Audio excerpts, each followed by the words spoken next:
चलिए भाई टॉपिक चालू करते हैं जहां हमने लास्ट एंड किया था। मियोसिस 2 पढ़ रहे थे हम लोग लास्ट क्लास में, अबाउट टू स्टार्ट थे। बात हमने जो डिस्कस करी थी वो ये थी कि मियोसिस 2 की जरूरत है क्या। तो मियोसिस 2 की जरूरत ये थी कि ऐसा मेंशन कर सकते हैं कि जो सेल बना मियोसिस 1 में और जो हमने लिया था शुरू में यानी जीवन जीवन में क्रोमोसोम 2n थे, डीएनए 2c था। जब G2 में पहुंचे तो क्रोमोसोम 2n थे और डीएनए 4c है।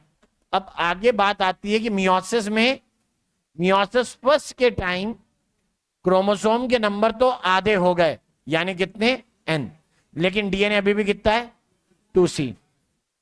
Questionable is the quantity of DNA. DNA की क्वांटिटी क्वेश्चनेबल है।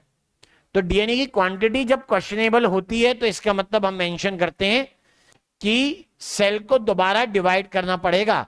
ऐसा क्यों हुआ है? क्योंकि यहां क्रोमोसोम किसके जैसे थे? क्रोमोसोम वर डाइड, यानी उनमें क्रोमेटिड सेपरेट नहीं हुआ। जब क्रोमेटिड सेपरेट होगा तभी तो डीएनए के नंबर कम होंगे। यहां जैसा इस जगह पे था क्रोमोसोम का कंडीशन, वैसे ही कंडीशन उधर भी है। बस डिफरेंस ये है कि इधर में पेयर लिखता हूं, मान ले इधर मैंने इसको पेयर बनाया, यहां कैसा होगा एक, ये अलग जगह होगा या ये अलग सेल में होगा और पिंक वाला अलग सेल में।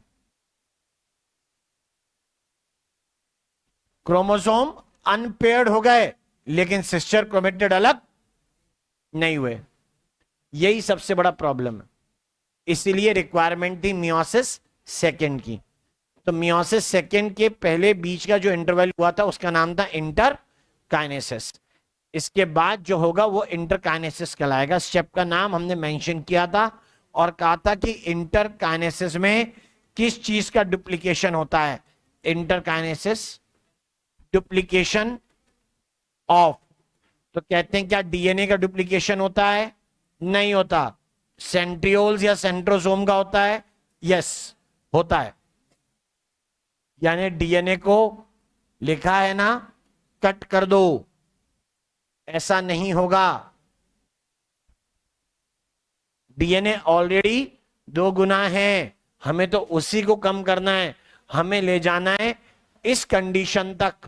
मियोसिस सेकेंड में हमें चाहिए सिचुएशन जहां पर क्रोमोसोम के नंबर n और डीएनए का अमाउंट भी कितना हो 1c।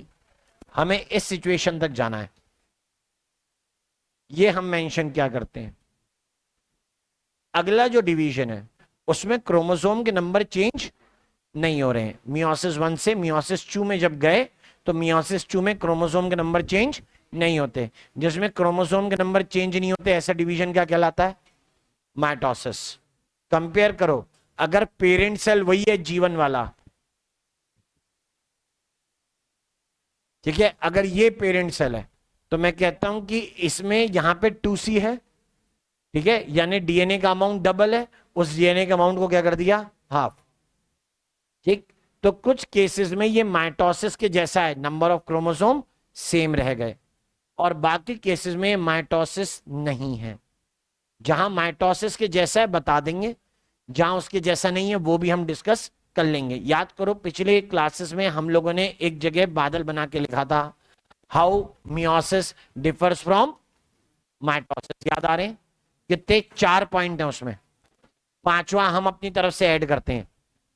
ये जो 4 हैप्लॉइड सेल बने वो अलाइक नहीं है। याद आया? पॉइंट में बता देता हूं। पहला जो लिखा हुआ था क्या था वो? हाँ, 2 सीक्वेंशियल साइकिल्स, मतलब cell divides twice, DNA replicates once, एक ये था।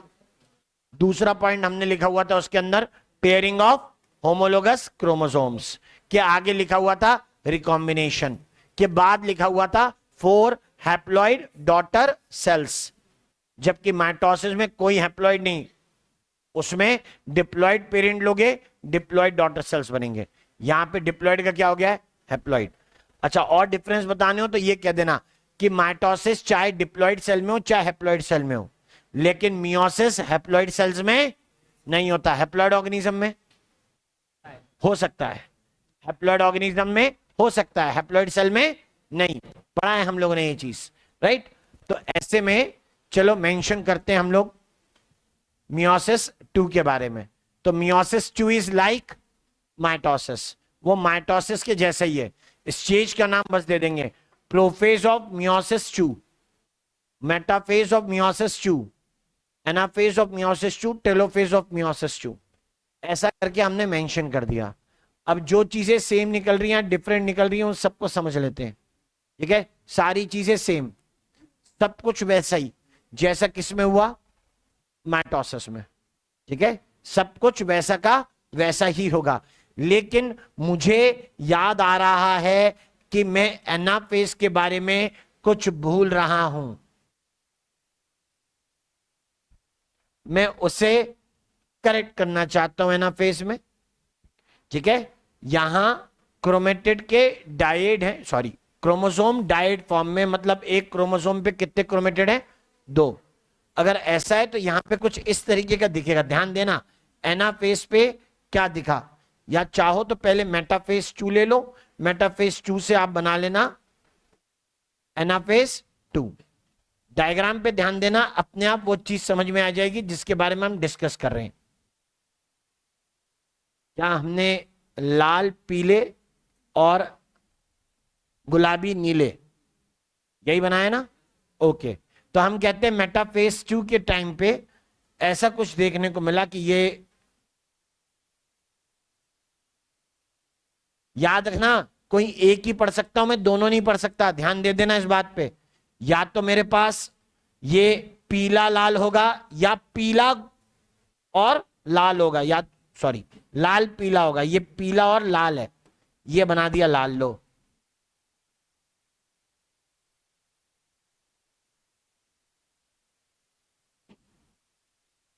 पुराने डायग्राम देख लो, प्लस दूसरा वाला, दूसरे वाले को भी समझ लेते हैं।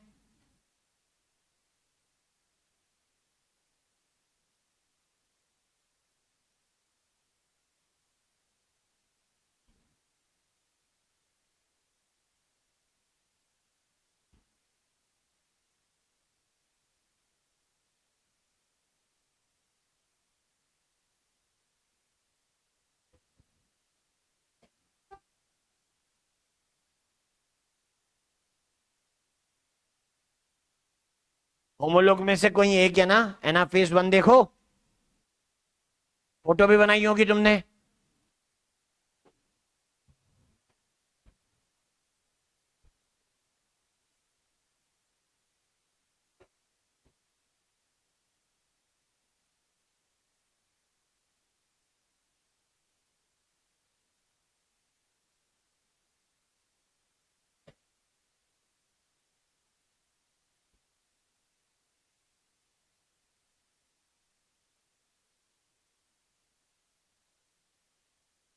ऐसा था, होमोलोगस में से कोई एक एक तरफ जा रहे थे ना, दोनों साथ में नहीं थे। देख दोनों ये साथ नहीं है, ये दोनों भी साथ नहीं है, इसको क्या लिखा है, डिसजंक्शन।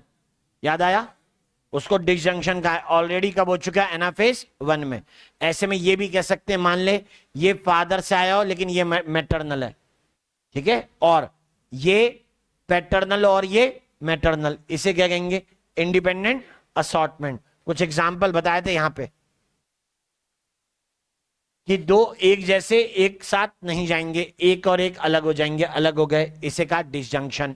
अब वो एक किसके साथ जाएगा, जाना 5 बन गए, ग्रुप में जाना है, तो ग्रुप में मैटरनल हो सकते हैं, देख ले पिंक वाले मैटरनल थे, और बाकी बच्चे कौन हो सकते हैं, पैटर्नल। यहां पे अपोजिट हो गया, यहां पे ये मैटरनल है 2, जबकि बाकी 3 क्या है, पैटर्नल। इसे इंडिपेंडेंट असॉर्टमेंट कहते हैं। लेकिन यहां देख, ये नहीं पता लग रहा, ये नहीं पता लग रहा कि ये देख, ये आम क्रॉसओवर है, ये क्रॉसओवर है, ये क्रॉसओवर है, ये क्रॉसओवर है। तो मतलब क्रॉसओवर कहां गए और नॉन क्रॉसओवर किधर, ये कब पता लगेगा, इधर। मेरे पास यहां पे सिर्फ एक सेट है, यानी अभी जो क्रोमोसोम की स्थिति है मेटाफेज में, कितने नंबर है? एन। और मेरे पास ऐसे क्रोमोसोम है, यहां ऊपर बने हुए हैं एस्टर। प्लांट में एस्टर नहीं बनते, स्पिंडल फाइबर होते हैं लेकिन। और यहां से जुड़ा हुआ है कौन? काइनेटोकोर। नाम तो सुना होगा। और इसकी हरकतें भी पता है आपको, स्पिंडल फाइबर्स की। सेंट्रोमियर पर दबाव पड़ा, सेंट्रोमियर टूट के अलग हो गए, नीचे वाले के साथ ऊपर वाले के साथ। ठीक है, यहां सेंट्रोमियर बना देता हूं, ये दाने सेंट्रोमियर। इवेंचुअली रिजल्ट देखिए क्या हुआ यहां पे, ये हुआ सेंट्रोजोम या सेंट्रियोल्स हो गए दो। यहां इसके स्पिंडल फाइबर, स्पिंडल फाइबर इस तरफ के। ध्यान से देखना, एग्जाम्पलर का बहुत ही बढ़िया वाला क्वेश्चन है। यहां की तरफ ये पीला लाल चला गया और यहां की तरफ सिर्फ पीला पीला।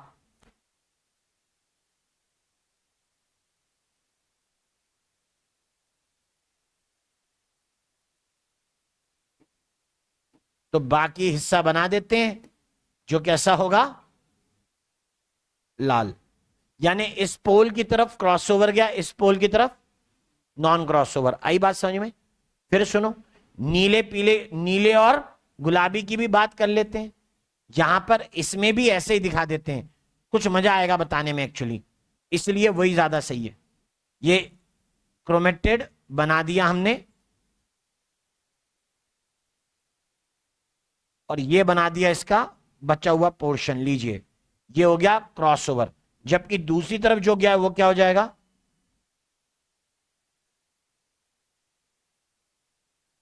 Non crossover. ठीक है, दूसरी तरफ जो होगा वो क्या है? Non crossover. समझ में आई बात? ये चले गए दो पोल पे। ऐसा कब हुआ है? यहां से यहां एनाफेज 2 में स्प्लिटिंग ऑफ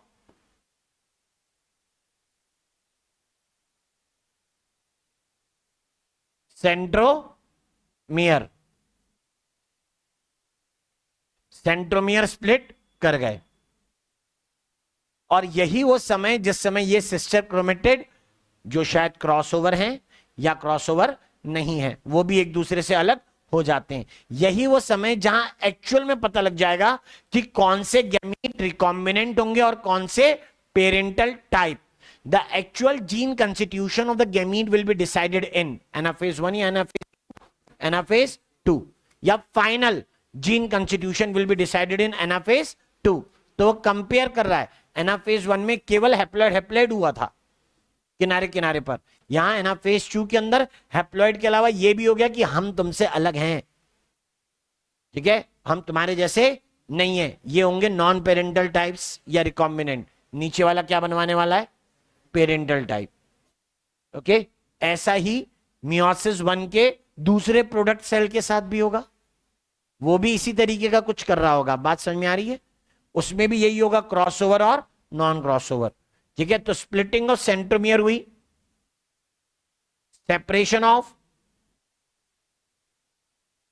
सिस्टर क्रोमेटेड। यहां पे सिस्टर क्रोमेटेड दो तरीके के हैं, ये माइटोसिस नहीं है बेटा। यहां सिस्टर क्रोमेटेड दो तरीके के हैं, एक है क्रॉसओवर और दूसरे कौन है? Non crossover.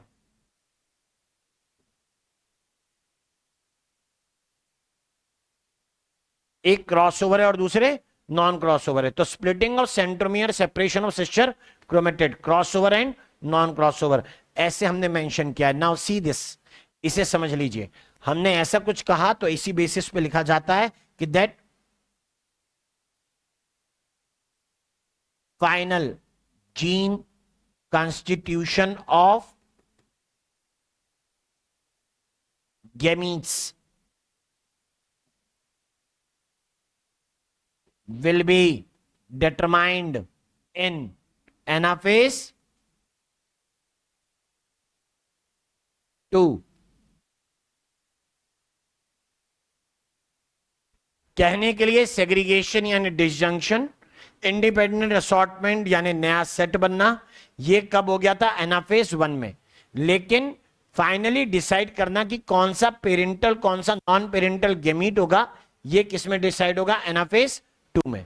प्रोफेज 2 के अंदर हमारे पास जो सेल थे उनके पास क्रोमोसोम के नंबर n थे, डीएनए का अमाउंट 2c। मेटाफेज के अंदर भी जो सेल हैं उनकी कंडीशन सेम है, n है, डीएनए का अमाउंट 2c। एनाफेज के अंदर क्रोमोसोम के नंबर डबल हो जाएंगे, साथ में डीएनए का अमाउंट अनचेंज्ड है 2c। टीलोफेज के अंदर हर एक सेल, टीलोफेज में ईच डॉटर सेल, हर डॉटर सेल की क्या कहानी होगी, n क्रोमोसोम होगा और 1c डीएनए होगा। हो गया, डन। यही है मियोसिस 2, उसमें इससे ज्यादा कुछ नहीं। ये इवेंट ज्यादा इंपॉर्टेंट था इसलिए इतना डिटेल करना पड़ा, बाकी कुछ नहीं।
कौन उपेंद्र वर्मा कौन है?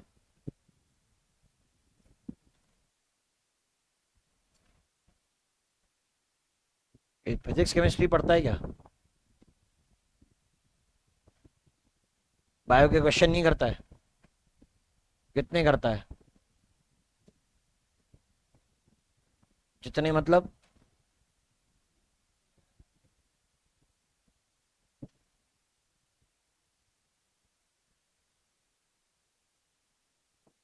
टाइम तो कम देता है।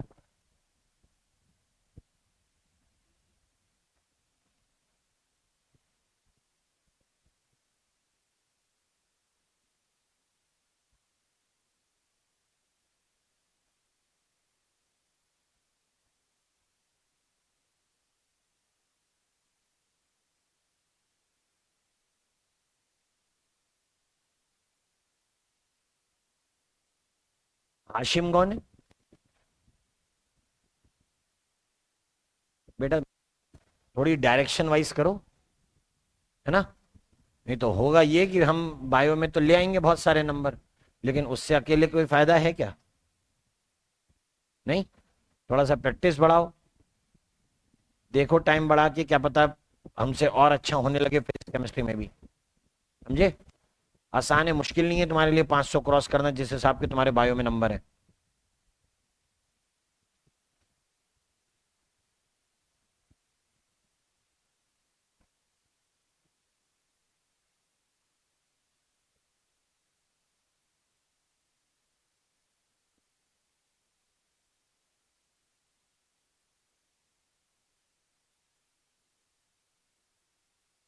श्रेया द्विवेदी,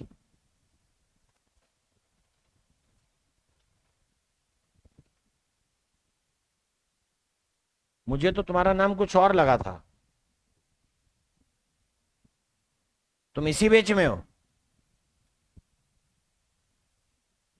321 में नहीं हो? कितनी परफेक्ट मुंडी हिलाती है। मतलब नहीं तो आजकल बच्चे हाँ भी ऐसे करते हैं, ना भी ऐसे करते हैं, कुछ आ रहा है वो भी ऐसे करते हैं, कुछ नहीं आ रहा है तो भी ऐसे करते हैं। बैठिए।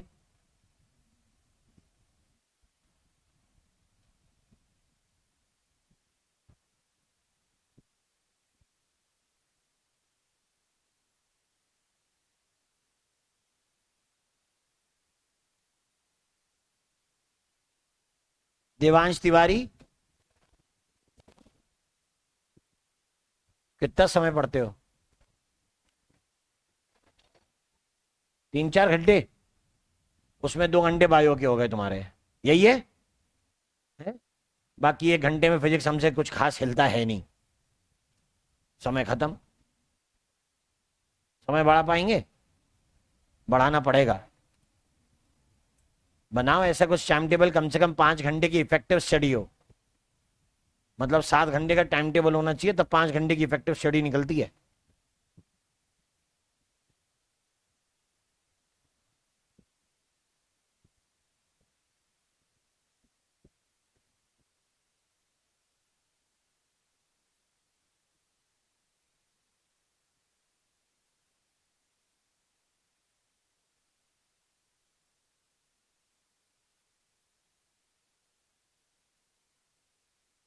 श्रद्धा सिंह,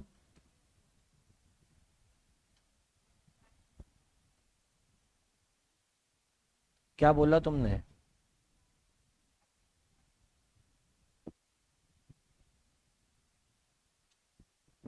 फिजिक्स में वीकनेस है तुम्हारी, या फिर फिजिक्स अटेम्प्ट नहीं हुआ? तो मतलब बायो वीक है। जब बायो करने में ज्यादा समय लगे, उसके कारण दूसरे सब्जेक्ट ना हो पाए, तो कमजोर क्या हुआ? प्रॉब्लम तो पहचान बेटा पहले।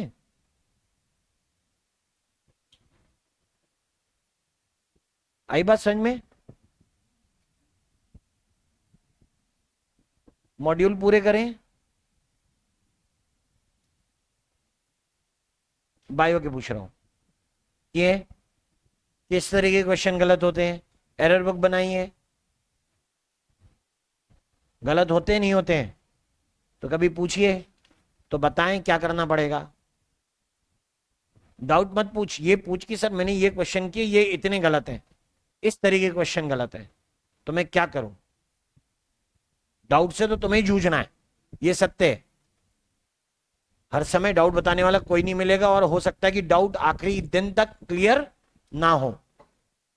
बच्चे मेडिकल कॉलेज में पहुंच जाते हैं, 720 में से 720 आ जाते, तब भी उनके सारे डाउट क्लियर नहीं होते।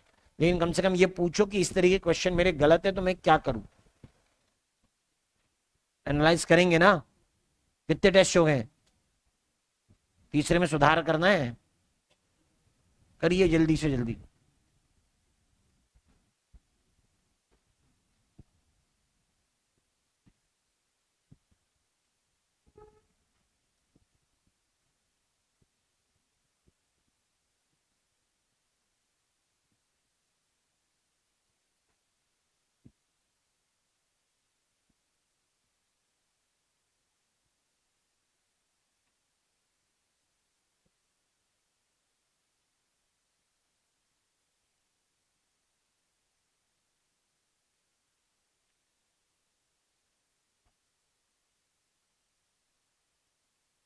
हिमांशु शिवहरे,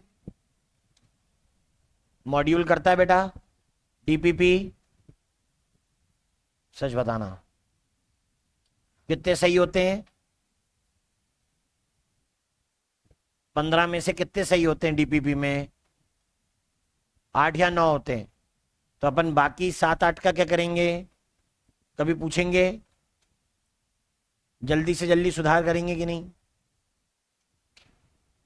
अगर डीपीपी करने पर 15 में से एक गलत होता है तो ओके, मॉड्यूल में 40 क्वेश्चन करें, 2-4 गलत हो okay, but if you are losing, या फिर कहिए आपके 80% से कम क्वेश्चन सही होते हैं, चेतावनी है, अलार्म है कि या तो हमें याद नहीं रह रहा या फिर वो टॉपिक हमारा छूट गया, समझ लो याद नहीं रह रहा।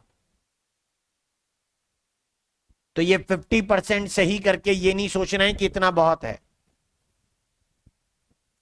चाहे वो मॉड्यूल हो चाहे वो डीपीपी हो, क्योंकि आप मॉड्यूल में क्वेश्चन करोगे सिंपल मिल सकते हैं, पेपर में कॉम्प्लिकेट हो सकते हैं, इसलिए मॉड्यूल में तो गलती के चांस कम करने चाहिए हमें।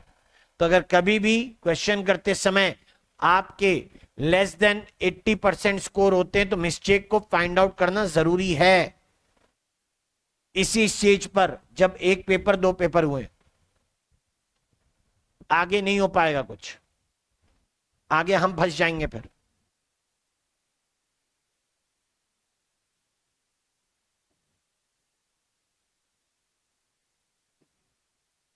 ये वही है जो पहले भी बताए थे, हमने स्टार्ट किया n नंबर ऑफ क्रोमोसोम से, यहां पर भी n, यहां कितने हो गए 2n, यहां पे हर एक में कितने हो गए n, और यहां पर डीएनए कितना हो गया 1C, यहां पर कितना हो गया 1C, यहां था 2C, यहां पर भी 2C, यहां पर भी 2C। अगर 2 क्रोमेटिड वाला क्रोमोसोम डायड कहलाता है तो एक वाला कहलाएगा मोनाड। एनाफेज 1 में डायड था, एनाफेज 2 में मोनाड है। रहने दो, आप तो ये पढ़ो। एनसीईआरटी में 4 लाइन लिख के एक बात कही है, हमने 1 लाइन में लिखी है, it conserve the chromosome number of each species. वो क्या लिखते हैं वो सुनिए, वो लिखते हैं meiosis maintains the number of chromosomes in sexually reproducing organisms paradoxically.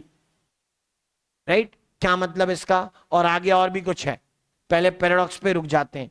Paradox का मतलब है जहां पे कुछ कॉन्ट्राडिक्शन देखने को मिले, विरोधाभास समझते हैं वैसा, यानी ये कैसे क्रोमोसोम के नंबर को कंजर्व करता है, ये तो क्रोमोसोम के नंबर को हाफ कर देता है, इसे कैसे कंजर्व करना कह सकते हो, इसलिए उसने क्या लिखा है कंजर्व करता है, लेकिन कैसे पैराडॉक्सिकली। हम इसको पूरा कैसे लिखेंगे, by counteracting the effect of, क्या लिख चुके हो ना आप शुरू में ही, किसका इफेक्ट काउंटर एक्ट करता है, फर्टिलाइजेशन का। फर्टिलाइजेशन ने क्रोमोसोम के नंबर को क्या किया था, पेयर्ड, उसे अनपेयर्ड किसने कर दिया, मियोसिस ने। Generation after generation sexually reproducing organism के अंदर नंबर ऑफ क्रोमोसोम वही रहे, जैसे मान कि ह्यूमन फीमेल में 2n46 क्रोमोसोम है, मेल में 2n46 क्रोमोसोम है। अच्छा हुआ कि मियोसिस हुआ, तो यहां जो गैमीट बन गए वो कैसे होंगे 23, यहां पे भी जो गैमीट बनेंगे उसमें भी कितने क्रोमोसोम होंगे 23। फर्टिलाइजेशन में दोनों के गैमीट फ्यूज होते हैं, जाइगोट बनता है, 2n=46 आता है।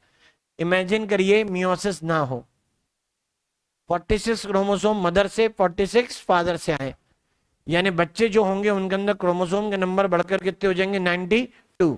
बस तो ठीक है, अगली जनरेशन 92 की है, उसकी शादी किसी 46 वाले से हुआ, क्या हो जाएगा 46 वाले से आएगा 23, 92 वाले नहीं नहीं नहीं नहीं, मियोसिस तो हो ही नहीं रहा ना, 46 वाले से आए 46, 92 वाले से गए 92, क्या आ गया 138। हो भी सकता है कि 92 वाले की शादी 92 वाले से ही होती, उसमें कितने होंगे, पॉलीप्लॉइडी याद आ रहा है, हमने बात की थी, अपने आसपास लोग चल रहे होंगे, ठीक है, 6-7 मुंडी होगी, एक सामने देख रही होगी, 2 तुम्हें देख रही होगी, 2 दूसरी तरफ कुछ ताड़ रही होगी, ऐसे ही कुछ हो जाएगा। नेचर ये चीजें अलाउ नहीं करता, तो नेचर ने इसीलिए जो सेक्सुअल रिप्रोडक्शन करते होंगे उनके अंदर चेक लगा दिया, काय का, मियोसिस का, बोला तुम बढ़ाओ हम घटाएंगे। अगर कोई पूछे लाइफ में प्रिमिटिव फॉर्म कौन सी है, प्रो या यूकैरियोटिक, क्या बोलोगे, जिसके नाम में ही प्रो लिखा है। नाम में अगर पहले प्रो आता है तो प्रिमिटिव होता है, बाद में आए तो क्या आता है, एडवांस। समझे? प्रोकैरियोटिक, तो प्रिमिटिव कौन होंगे, प्रोकैरियोटिक। रेस्पिरेशन में प्रिमिटिव क्या है, एरोबिक क्या anaerobic, anaerobic. The life when originated on the earth it was reducing atmosphere, free oxygen नहीं थी, तो रेस्पिरेशन कैसा हो रहा होगा, अनएरोबिक। फिर सुनो, न्यूट्रिशन में क्या प्रिमिटिव होगा, ऑटोट्रॉफिक या हेट्रोट्रॉफिक, हेट्रो। ठीक है, न्यूट्रिशन में क्या रहा होगा, हेट्रोट्रॉफिक, क्योंकि तब कोई प्रोड्यूसर था ही नहीं ना, जब लाइफ ओरिजिनेट हुई अनएरोबिकली, तब वो एक दूसरे को खाकर जिंदगी काट रहे थे, तो इसलिए क्या हुआ, हेट्रोट्रॉफिक। तो न्यूट्रिशन में हेट्रोट्रॉफिक सेल टाइप में, प्रोकैरियोटिक, रेस्पिरेशन में अनएरोबिक रहा हो। अगर ऐसा कुछ मैं डिवीजन के टर्म में नहीं, रिप्रोडक्शन के टर्म में बोलूं, तो कौन सा प्रिमिटिव होगा, जो माइटोटिक होता है या जो मियोटिक होता है, माइटोटिक। सिंपल कौन, माइटोटिक। कॉम्प्लेक्स चीजें यूजुअली क्या होती हैं, एडवांस, हमेशा नहीं बोल रहा, यूजुअली कैसी होती है, एडवांस। जब एवोल्यूशन होता है तो नॉर्मली ये माना जाता है कि अच्छे के लिए हुआ है। गलती किसी से भी हो सकती है, एवोल्यूशन से भी होती है, साइंस में भी होती है। ठीक है, हमेशा के लिए नहीं बोल रहा, लेकिन ज्यादातर ये बोला जाता है कि एवोल्यूशन से अच्छी चीजें आएंगी। इसलिए simpler type of reproduction mitotic रहा होगा। बाद में जब लगा कि सेक्सुअल रिप्रोडक्शन की रिक्वायरमेंट है, वेरिएशन इंट्रोड्यूस करना है, तो उसके साथ प्रॉब्लम देखी होगी क्रोमोसोम नंबर के बढ़ने की, इसलिए क्या क्रिएट कर दिया, मियोसिस। समझे? तो मियोसिस इस तरीके से क्रोमोसोम के नंबर को मेंटेन करने का काम करता है। एनसीईआरटी में लंबी सी 4 लाइनें, हम एक में लिख के काम चला लेंगे। किसके अंदर कर रहा है ऐसा, जिसमें फर्टिलाइजेशन होता है, किस में होता है, सेक्सुअली रिप्रोड्यूसिंग ऑर्गेनिज्म में, effect of fertilization. Next, causes genetic variation.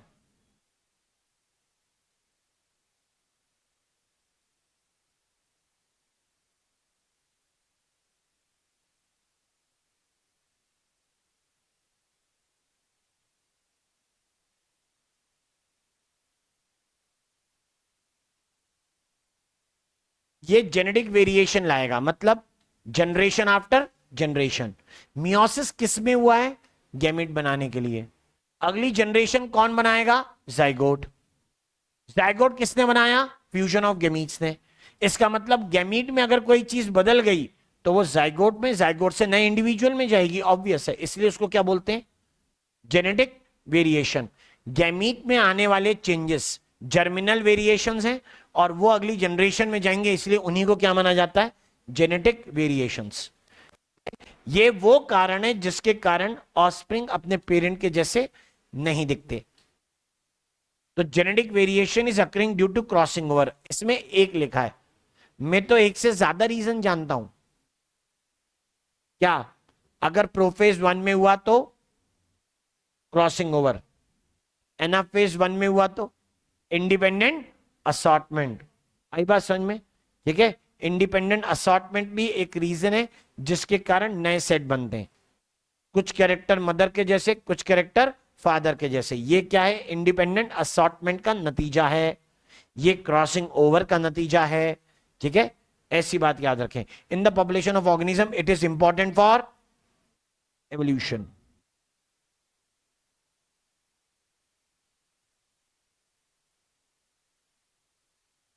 ये मेंशन किया जाता है, मियोसिस बहुत जरूरी है भाई।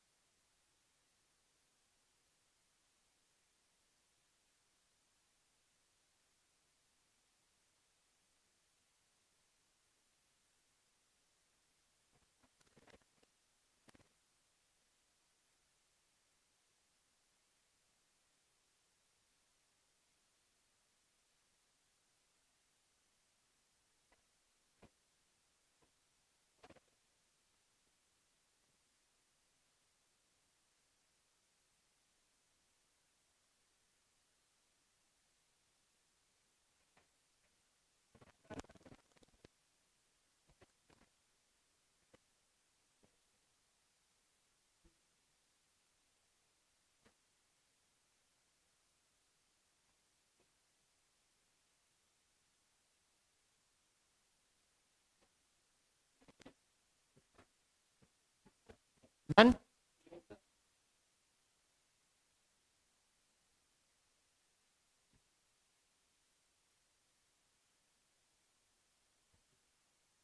ध्यान से सुनना, जब सेक्सुअल रिप्रोडक्शन होगा तो बनेगा क्या? जाइगोट। एक जाइगोट, मैथ देख, मैथ बायो वाली मैथ, एक जाइगोट बनाने के लिए कितने मेल गैमीट चाहिए? अरे एक मेल गैमीट चाहिए और एक, हाँ तो सही बोलो ना।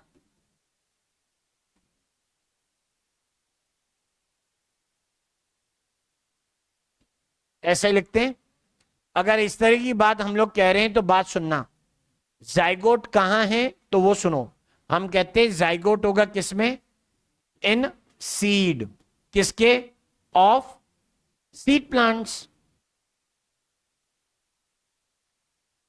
मतलब जिम्नोस्पर्म्स एंड एंजियोस्पर्म्स। एनीवेज हम बात किसकी करेंगे? फ्लावरिंग प्लांट्स की करेंगे। यहां तक आते आते ना, इस चैप्टर तक आते आते एनसीईआरटी सिर्फ फ्लावरिंग प्लांट की बातें करती है, शुरू के में बाकी प्लांट्स बोल रही होती है। जब वो यहां तक पहुंच जाते हैं तो सिर्फ किसकी बात करती है? एडवांस वालों की, यानी फ्लावरिंग प्लांट्स की। मैं यहां पर वही लिखूंगा। अब बात, हम 8वां चैप्टर पढ़ रहे हैं ना, एनसीईआरटी 8वां चैप्टर हम पढ़ रहे हैं, उसको थोड़ा ना पता था कि हम ऐसा करने वाले होंगे। उसने तो कहा है कि पहले क्या पढ़ो? Living world. हम नहीं पढ़ रहे हैं। बोलो, फ्लावरिंग प्लांट में मेल गैमीट कहां होता है? नहीं पता? पोलन ग्रेन में होता है। कहां होता है? पोलन ग्रेन में। मैं पोलन ग्रेन नहीं पूछूंगा कहां होता है, ठीक। और फीमेल गैमीट किस में होता है? तो बोलेंगे एम्ब्रियो सैक में। इसकी प्लॉइडी एन है, इसकी भी प्लॉइडी एन, राइट। अब बात ये करते हैं कि एक मेल गैमीट है। मैंने ये नहीं कहा कि पोलन ग्रेन में एक मेल गैमीट है, मैं कह रहा हूं पोलन ग्रेन का एक मेल गैमीट जाइगोट बनाने आया है। वैसे पोलन ग्रेन में दो मेल गैमीट होते हैं। हमको किससे मतलब है? एक से, क्योंकि फीमेल गैमीट एक ही है। तुम 100 मेल गैमीट ले लो, फीमेल गैमीट एक हो, तो जाइगोट कितना बनेगा? बोला ना, एक जाइगोट इक्वल टू एक मेल गैमीट प्लस 1 + 1 = 1। अरे ये क्या है? कहां से 2 है? फिर वही बात, अजीब बात। इतनी मैथ आती है, 1 + 1 = 2, और जब बोलते हैं कि एक कप रखा है, उसमें सेल 15 मिनट में हाफ भर देते हैं, 1 मिनट में डिवाइड करता है, तो बताओ फुल फुल भरने में कितना टाइम लगेगा? तब आंसर देते हैं सर 30 मिनट। तब कहां तुम्हारी मैथ है जाती है बे? अभी बोल रहे हैं सर 1 + 1 = 2 होता है। वाह रे वाह। हाँ, तो अब ध्यान से सुनना, एक मियोसिस से 4 पोलन ग्रेन बनते हैं। एक मियोसिस से कितने पोलन ग्रेन बनेंगे? 4। उल्टा चलो, एक पोलन ग्रेन के लिए कितनी मियोसिस, मतलब 1/4। एक नहीं, 1/4। एक मियोसिस से एक एम्ब्रियो सैक बनता है, सिर्फ एक।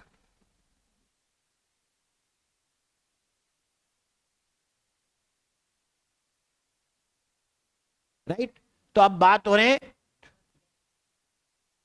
किसका? ऐप पे आ जाएगा ना, इस पे दिखाना है। बाहर तुम्हारा रिजल्ट लग गया है, ठीक है। हाँ, हम ये कह रहे हैं कि यहां पे 4 पोलन ग्रेन बनते एक मियोसिस से, यानी एक मेल गैमीट के लिए इन एक्चुअल कितने मियोसिस चाहिए? बोलो बोलो, कितने मियोसिस चाहिए एक मेल गैमीट के लिए? 1/4। एक्चुअल में कैसे बोलोगे इसको? 1/4 मियोसिस बोलोगे। बात क्लियर है भैया? कहीं कंफ्यूजन हो तो बता दो। एक मियोसिस से 4 पोलन ग्रेन है, उनमें से 4 मेल गैमीट आकर 4 जाइगोट बनवा सकते हैं। मुझे कितना बनाना है? एक। एक जाइगोट के लिए एक मेल गैमीट चाहिए, यानी एक पोलन ग्रेन चाहिए, यानी 1/4 मियोसिस काउंट कर लो, राइट। इधर यहां पे बात आ रही है एक फीमेल गैमीट की। एक फीमेल गैमीट है किसमें? एक एम्ब्रियो सैक में। तो इसके रिगार्ड में कहता हूं कि एक मियोसिस से कितने एम्ब्रियो सैक बने? एक। तो उससे कितने एग सेल बनेंगे या फीमेल गैमीट बनेंगे? एक। यानी एक जाइगोट के लिए टोटल नंबर ऑफ मियोसिस कितने चाहिए? 1/4 प्लस 1 कितना आएगा? 1/2। कुछ लंबा करके देखें, शायद फ्रैक्शन ना आए। इतनी बात क्लियर है भैया? यहां क्लियर है?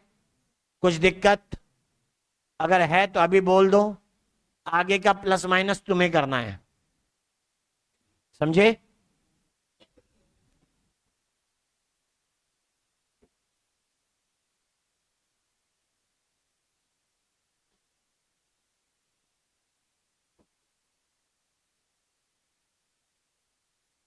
नंबर ऑफ meiotic divisions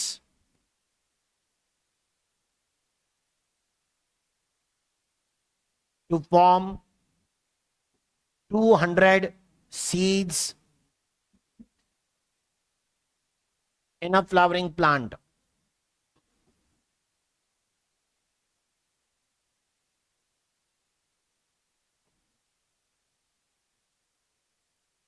कितने होंगे?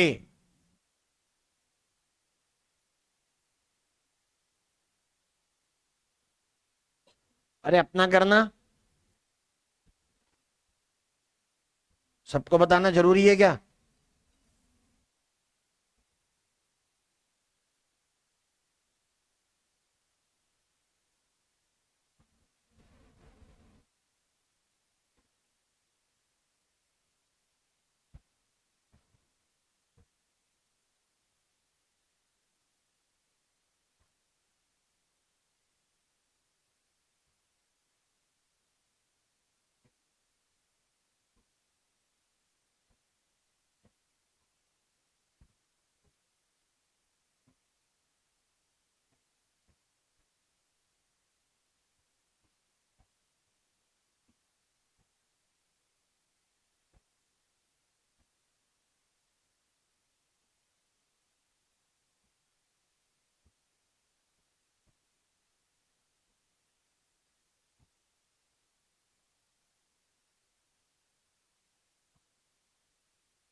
डन। आखिरी वाला पूछा, हो गया? बन गए? कितनों के आंसर 250 आ गए?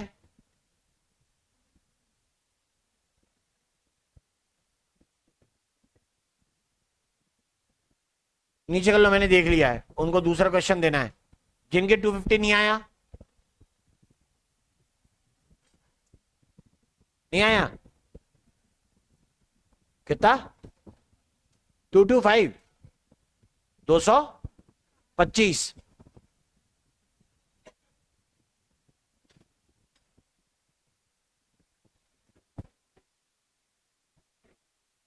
200 सीड है, मतलब 200 जाइगोट, यानी 200/4 प्लस 200।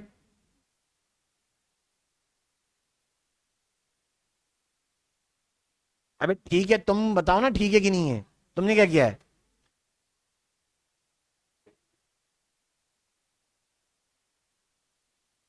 हमने लिया क्या? फिर वही काम ना, मैंने कहा था, इसीलिए मैं नहीं बता रहा था। कितना ध्यान से सुनता है यार, ये सीरियस नहीं लेना था। 50 और ये 200, गजब करता है। मेल गैमीट तो एक ही रहेगा ना जो फर्टिलाइजेशन में जाएगा, दो होते तो होने दो, उससे क्या मतलब। जब एग एक है फिर आधा आधा बांट लेंगे, ऐसा जायगोट के नंबर बढ़ नहीं आएंगे? तो ये आ जाएगा 250।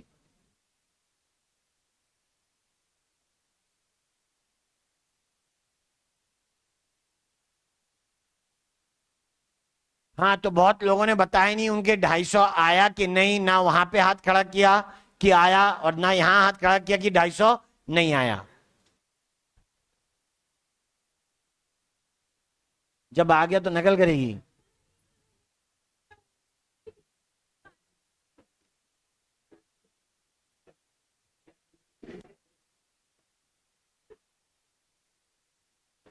क्या नहीं आया?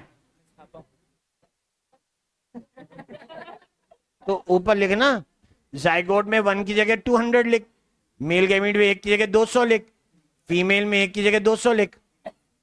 200 मेल गैमीट के लिए कितने मियोसिस चाहिए? 1/4 से मल्टीप्लाई कर। फीमेल गैमीट के लिए कितने चाहिए? 1 से मल्टीप्लाई कर, 1, मतलब 200। ये कितना? 200 मल्टीप्लाइड बाय 1/4। तो कर, लिख, क्वेश्चन लिख। To form 500 seeds in a flowering plant,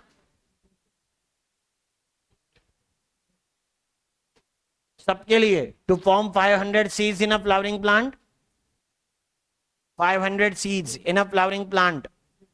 फिर वही बात अपने का करना, फिर छपवाएगा उससे। देखा? How many meiotic divisions are required. और जिन्होंने कुछ नहीं बोला उनको तो समझ लेने दो। हाँ, पहला हुआ था 200 + 50 हुआ था, 250 लिखा किधर? ये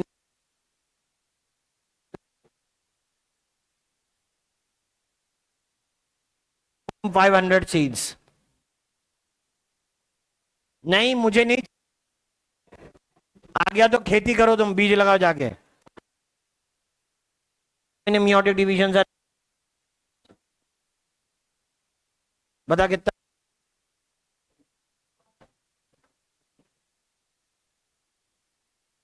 ये सही है, बहुत फास्ट कैलकुलेशन है तुम्हारी, सीधे 125 + 500।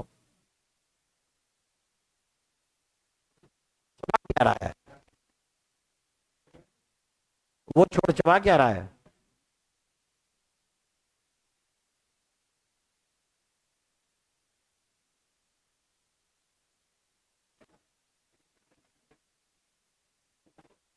जबड़ा खुलना बंद हो जाता है, पता है? गुटखा चबाने से भी, च्युइंगम खाने से भी।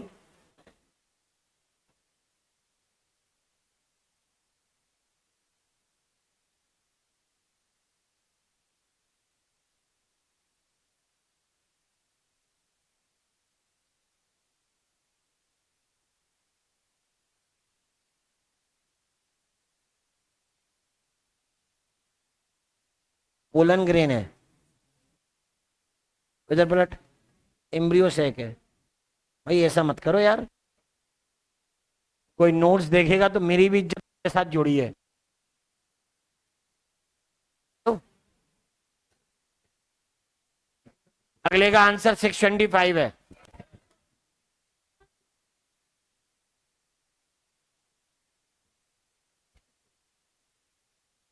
मियोसिस टेक प्लेस इन, मुझे पता है किस में होता है।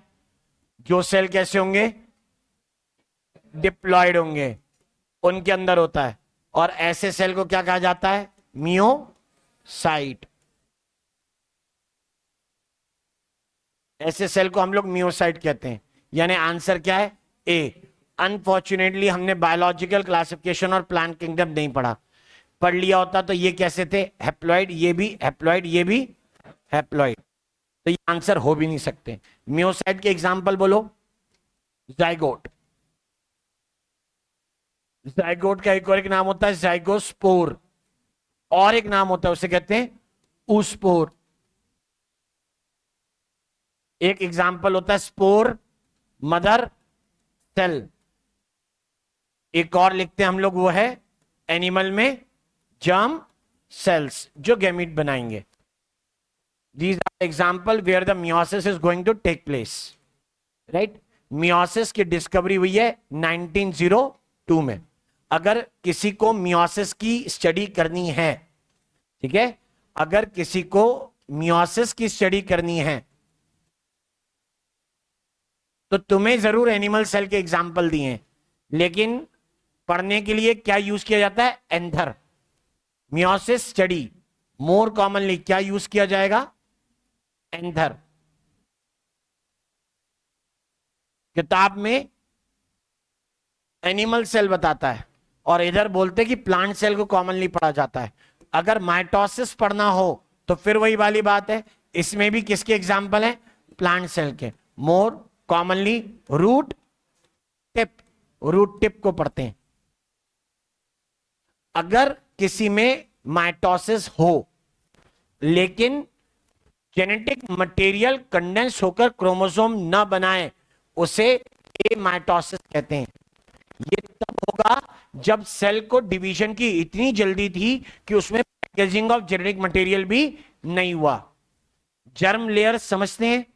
वही प्रोटो, वो एग्जाम्पल जैसे एक्टोडर्म, मीजोडर्म, ठीक है, एंडोडर्म, ऐसा पढ़ा जाता है। इनमें होने वाले शुरुआत के डिवीजन ऐसे ही होते हैं, इसे कहेंगे एमाइटोसिस। हमें डिटेल नहीं है, हम नहीं पढ़ते। और भी एक एग्जाम्पल, कुछ ऐसे यूकेरियोटिक सेल हैं जिसमें डिवीजन के समय न्यूक्लियर मेम्ब्रेन डिसअपियर नहीं होती और स्पिंडल एपराटस न्यूक्लियस के अंदर ही बन जाता है। मतलब हद देखिए। और फिर दो हिस्से में जब क्रोमोसोम बढ़ जाते हैं तब न्यूक्लियस स्प्लिट होकर दो बनता है, इसे डायनोमाइटोसिस कहते हैं। एग्जाम्पल प्रोटिस्टा में डायनोफ्लैजिलेट्स के अंदर आता है। हमें ये नहीं पढ़ने, मैं इसलिए बोल रहा हूं कि ये क्वेश्चन कहीं आपके रास्ते में आ सकते हैं।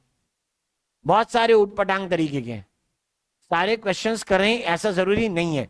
अगर लेकिन ऐसे क्वेश्चन से दो चार हो तो पूछ लीजिएगा, बता दिए जाएंगे। ये नहीं कि इररेलेवेंट होगा, करना जरूर है, ठीक है।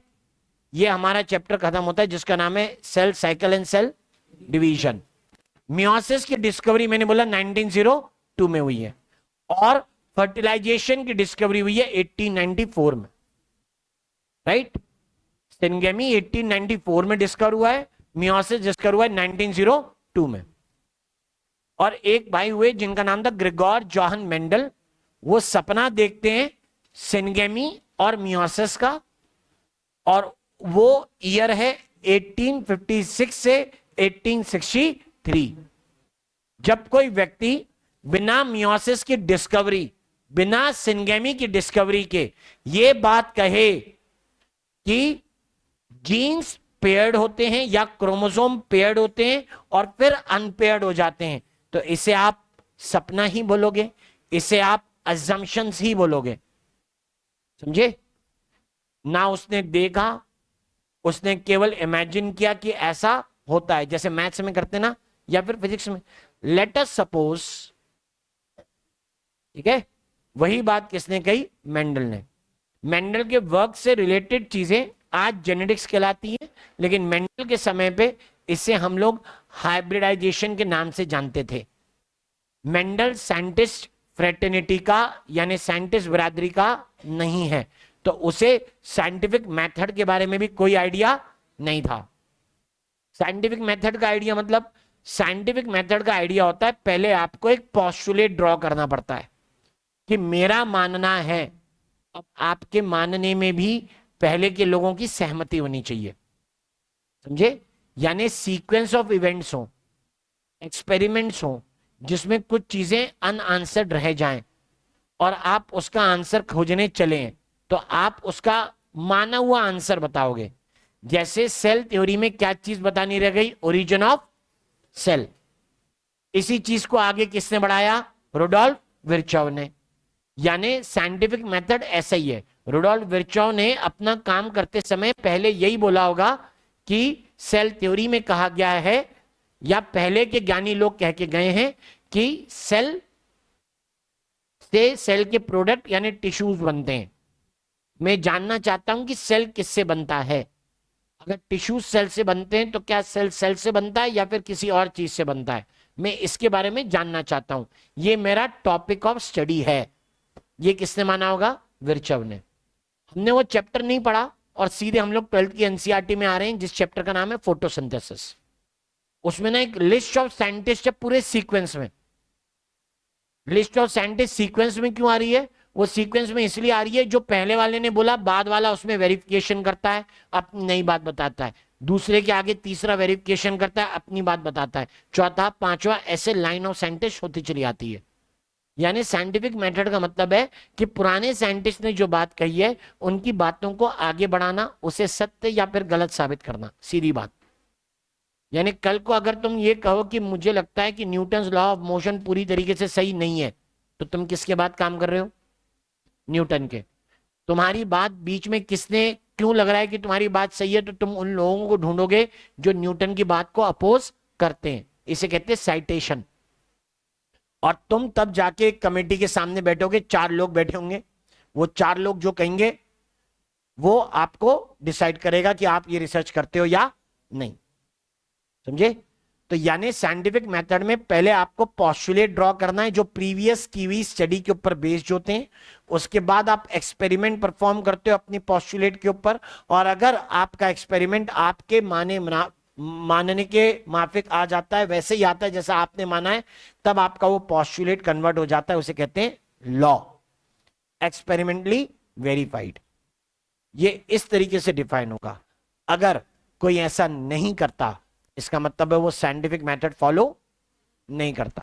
मेंडल ऐसा ही है। ठीक है, हम टॉपिक इनिशिएट कर रहे हैं। क्लियर?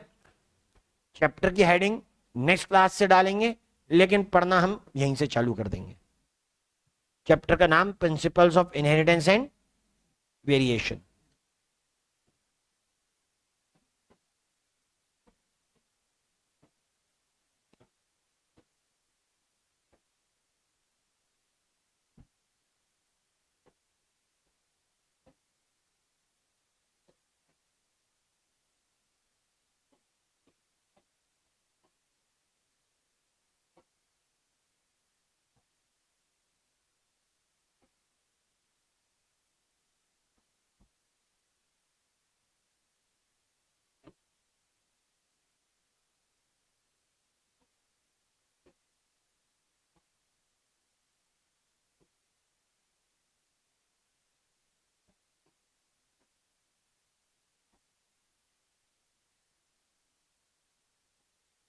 पहले ये 2 वर्ड क्लियर कर लें कि इनहेरिटेंस होता क्या है। ठीक है, तो उसी के बाद कुछ सोच पाएंगे। हमने अभी सेक्सुअल रिप्रोडक्शन के करेक्टर के बारे में बात कही थी जब मियोसिस पढ़ रहे थे, तब आपको अप्रोच बताई थी कि जो सेक्सुअल रिप्रोडक्शन करता है उसमें फर्टिलाइजेशन होता है और मियोसिस, और मियोसिस के अंदर क्या आ रहा था? वेरिएशन। राइट, वर्ड लिखा है वेरिएशन। क्लियर? यानी ये हमें तभी से पता लग गया है कि सेक्सुअल रिप्रोडक्शन के कारण क्या क्रिएट होती है? वेरिएशन क्रिएट होती है, क्योंकि सेक्सुअल रिप्रोडक्शन में मियोसिस होगा। और भी कारण है, मैं बता दूंगा वेरिएशन के। अभी जस्ट इतनी सी बात कहते हैं, ये जानकारी कि सेक्सुअल रिप्रोडक्शन से वेरिएशन आती है हमें बहुत पहले से थी, 8000 to 1000 BC। मतलब इतनी पुरानी जानकारी हमारे पास है। और तब ये कहते हैं कि अगर इतने पहले से ये चीज मालूम थी तो हमें ये नहीं पता था ये कैसे होता है। क्या होता है पता है, कैसे होगा ये पता नहीं है। अब जैसे कोई कहता है कि क्या पढ़ना है सर नीट के लिए, 4 सब्जेक्ट पढ़ने हैं, ये सबको पता है। कैसे पढ़ने हैं?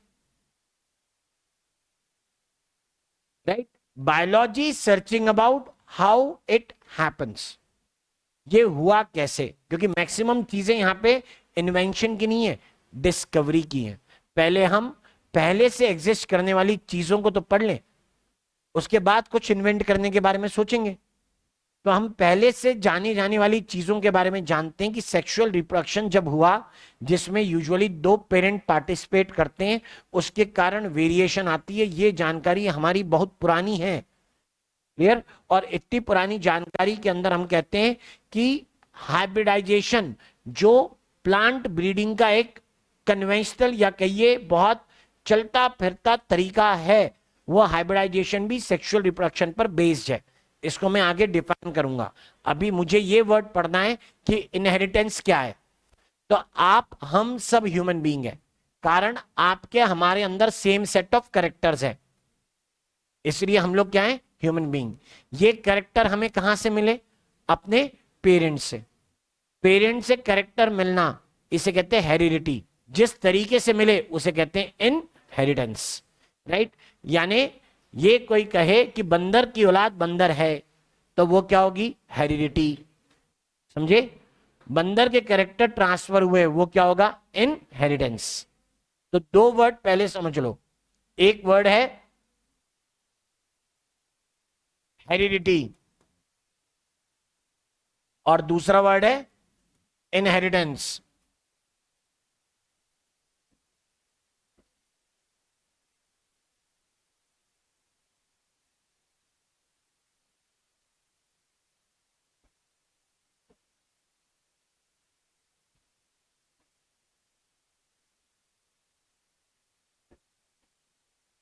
सेम सेट ऑफ कैरेक्टर्स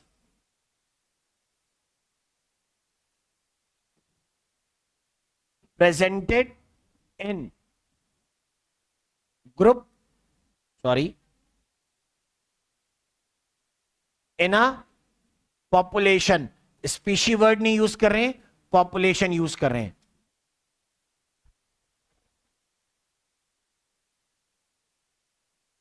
और the offspring of monkey will be monkey not donkey. ये क्या कहलाएगा, heredity. But what is the basis of heredity, उसे कहते हैं इनहेरिटेंस। बेसिस ऑफ हेरिडिटी मतलब ये शुरू का कंसेप्ट है, मतलब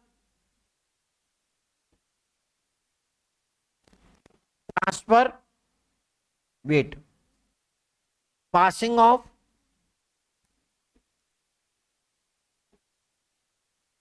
characters from one generation to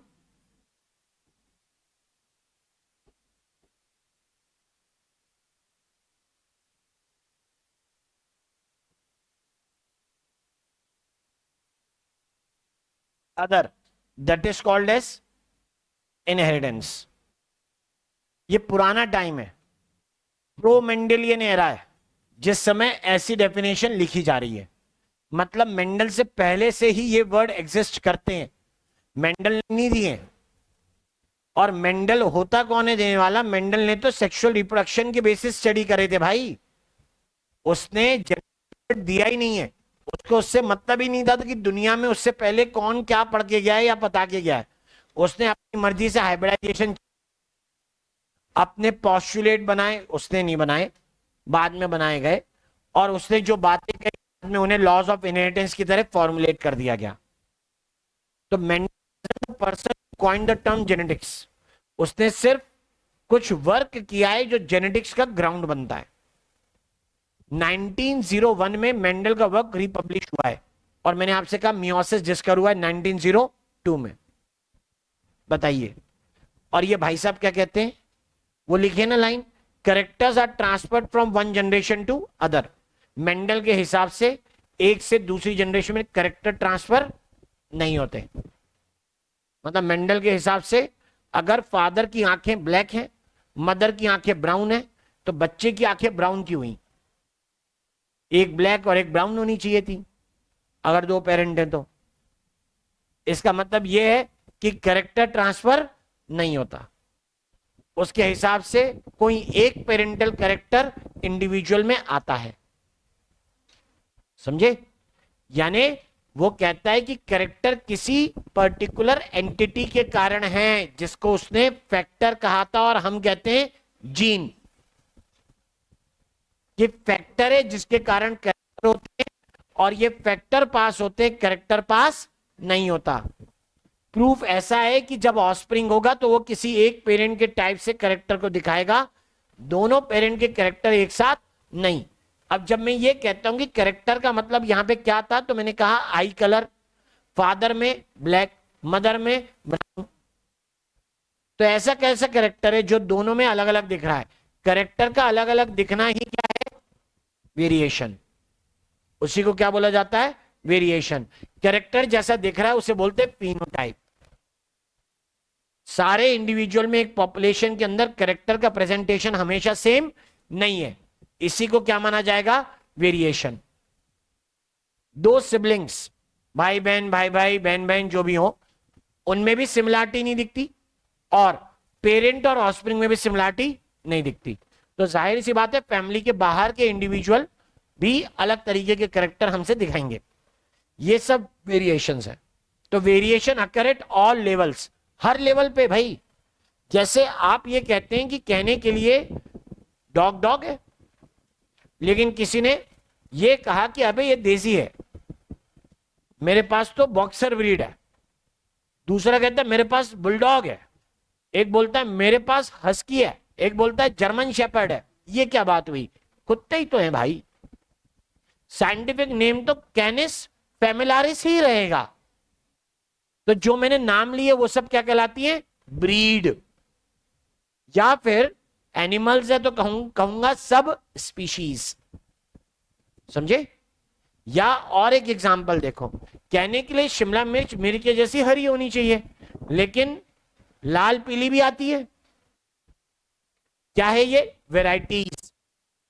बैंगन का कलर नॉर्मली क्या करोगे, पर्पल, लेकिन हरे भी मिलते हैं मार्केट में। क्या है ये, वैरायटी। प्लांट के लिए वैरायटी, वैरायटी का मतलब जिसमें क्या है, वेरिएशन। वैसे ही ब्रीड में भी क्या है, वेरिएशन। कुछ कुत्ते इतने से रह गए साइज में, एक हाथ बराबर, और कुछ ऐसे हो गए जो मेरे हाइट के तक पहुंच रहा है।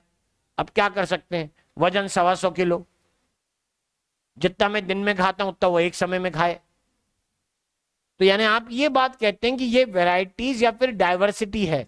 क्यों आई, क्योंकि कैरेक्टर्स एक जैसे नहीं प्रेजेंट हुए। तो कैरेक्टर को अलग अलग प्रेजेंट करने के लिए कौन से फैक्टर होते हैं वो जानने हैं, और कैरेक्टर्स अलग अलग प्रेजेंट हो रहे हैं, इसी को हम लोग क्या बोलते हैं, वेरिएशन। तो समझो वेरिएशन का मीनिंग, कि वेरिएशन क्या है।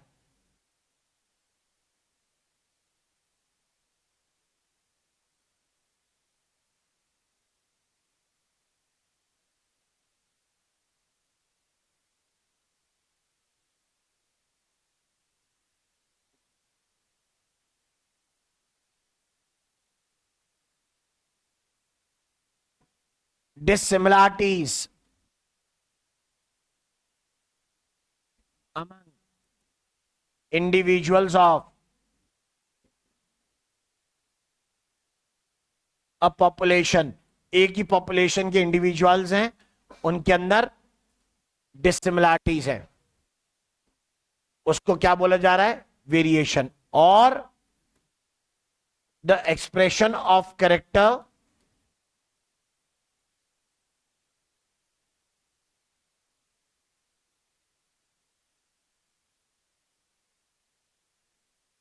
Are not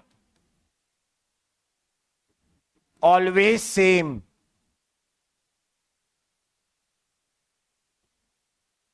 among members of population।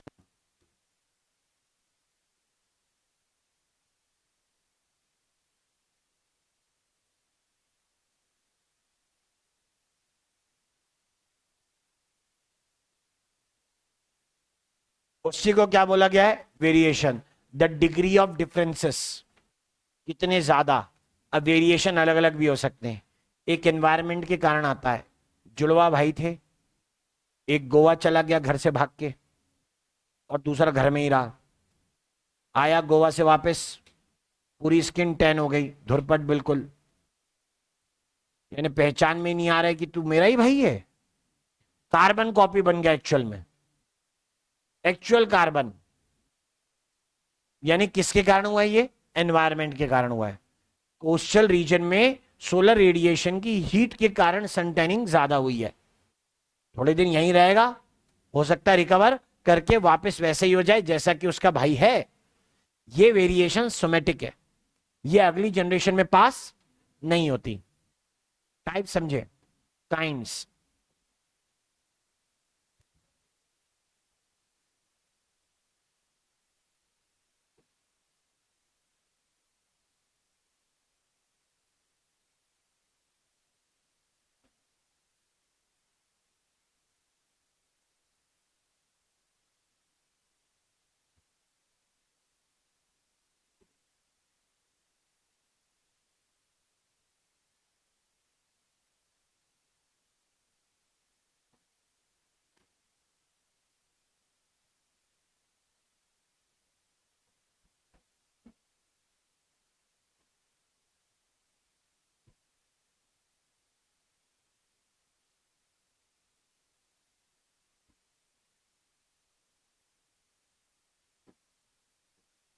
तो ये जो नाम दिए ना सोमेटिक और जर्मिनल वेरिएशन, ये इस बात पर भी डिपेंड करते हैं कि कौन से टाइप के सेल अफेक्ट हुए हैं। सोमेटिक सेल अफेक्ट हुए मतलब जो नॉर्मल बॉडी फंक्शन कर रहे हैं, जर्मिनल सेल मतलब जो गैमीट बनाएंगे, तो जो गैमीट बनाएंगे वो अफेक्ट होंगे, तो वो अफेक्ट किसको पास कर देंगे? गैमीट्स को। Means kinds based on the type of cell affected, जिस तरीके के सेल अफेक्ट हुए उसके बेसिस पर। सोमेटिक वेरिएशन, वेरिएशंस,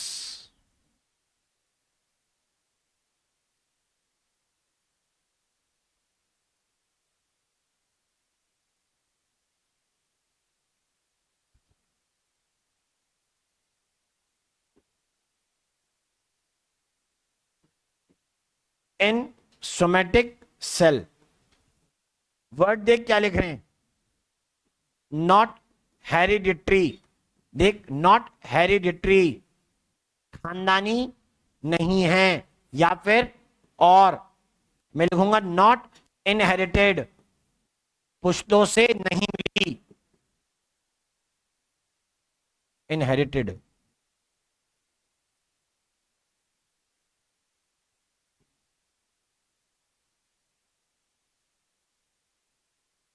इनहेरिट नहीं किया है या हेरिडिटरी नहीं है, सही बात है। पेरेंट से प्रॉपर्टी मिले चाहे ना मिले, कैरेक्टर मिलते हैं। इधर ये किस में हुई? इन जर्म सेल्स, जिससे क्या बनती हैं? गेमीट्स बनती हैं। मतलब तय, पास हो जाएगी।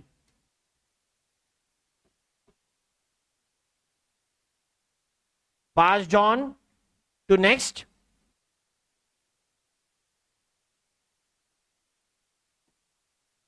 जनरेशन, नेक्स्ट जनरेशन पर खिसक गई। अब इसी को मेंशन कर रहा हूं, ध्यान से सुनना। यानी एवोल्यूशन में इंपॉर्टेंट कौन है, पहले ही बता चुका हूं। वो तो जो मियोसिस में गैमीट्स के अंदर आई थी, जर्मिनल वेरिएशन जिसे कहा था, अभी तो लिखा है, वही एवोल्यूशन में इंपॉर्टेंट है। इस जर्मिनल वेरिएशन के दो टाइप होंगे, एक जो आती जाती रहती है, इग्नोर कर दी, और दूसरी जो एकदम से आ गई। आती जाती रहती है मतलब जैसे, जैसे हम कहते हैं कि एक ही पेड़ के ऊपर बहुत सारे आम लगे, सबका साइज एक बराबर नहीं है, समझे?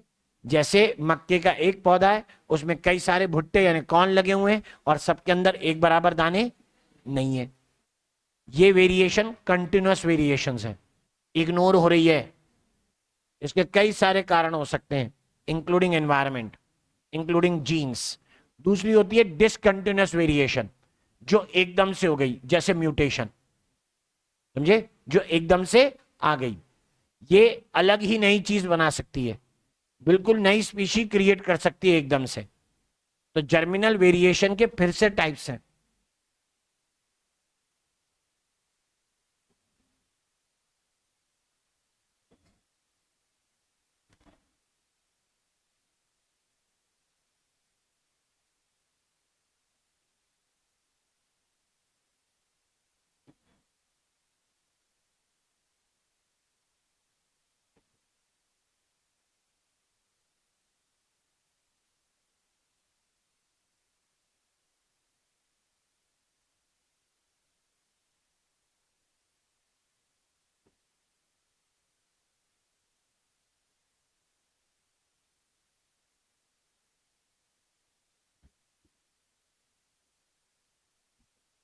डिसकंटिन्यूअस वेरिएशन के लिए लिखा है ऑल्सो एज, आप इसे कह सकते हैं mutation,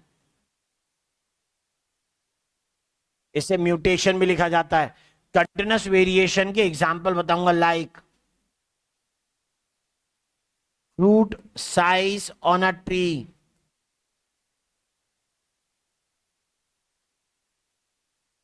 number of grains in cob, भुट्टे को कहते हैं कॉब,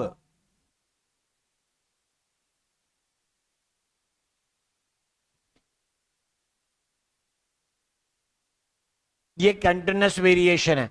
रीजन बताऊंगा अलग से, इधर नहीं।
नेक्स्ट क्लास में मेंडल्स के वर्क तक पूरा पढ़कर आएंगे, वन जीन इनहेरिटेंस से पहले तक।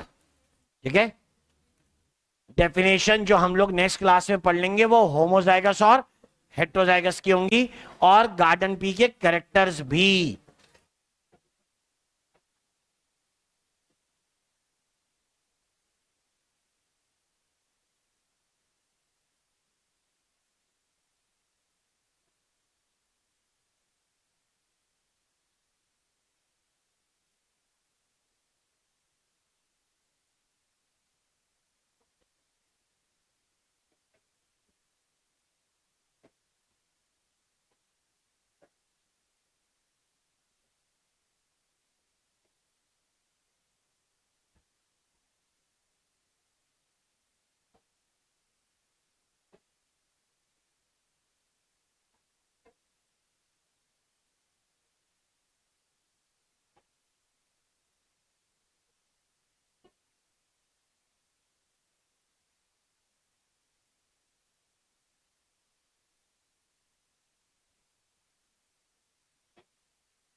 एक मिनट, वीडियो बंद करने दो।